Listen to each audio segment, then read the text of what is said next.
दोस्तों, सीरियल में आने वाला है सबसे बड़ा धमाका, जहां पर सारिका को पड़ने वाला है एक जोरदार तमाचा। जी हाँ, और वो भी इसलिए क्योंकि राधा बनने का मौका छीनकर वसुधा को दिया गया। असल में हुआ कुछ यूं कि मासा ने जो राधा के कपड़े दिव्या के लिए तय किए थे, वही कपड़े सारिका ने चालाकी से वसुधा तक पहुंचा दिए। अब जब सावित्री सच्चाई बताती है कि मासा, आपने ही तो कहा था कि ये कपड़े वसुधा को दे दूं ताकि वो राधा बने, तो चंद्रिका का गुस्सा सातवें आसमान पर पहुंच जाता है।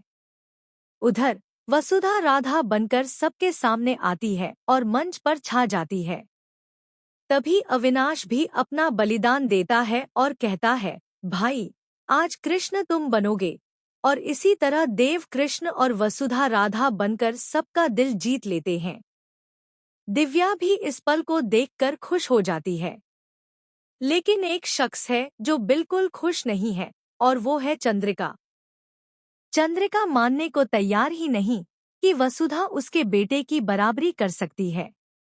जैसे ही सब लोग पूजा और रासलीला के बाद चले जाते हैं, चंद्रिका का गुस्सा फूट पड़ता है। वो सिद्ध के हाथ से बांसुरी छीनकर वसुधा पर बरस पड़ती है।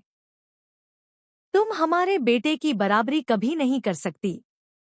वो इस घर का असली वारिस है, और तुम चाहे कितनी भी कोशिश कर लो, उसकी जगह कभी नहीं ले सकती।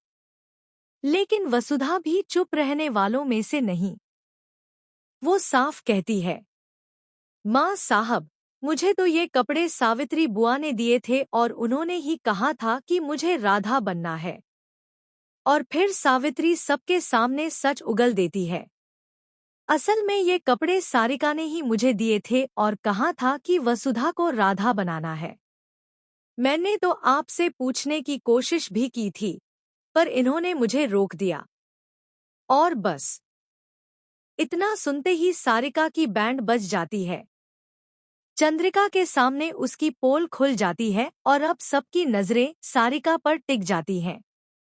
तो दोस्तों, अब देखना बेहद दिलचस्प होगा कि इस चांटे के बाद क्या होगा सारिका का हाल, और क्या चंद्रिका कभी वसुधा को अपने बेटे के बराबर मान पाएगी।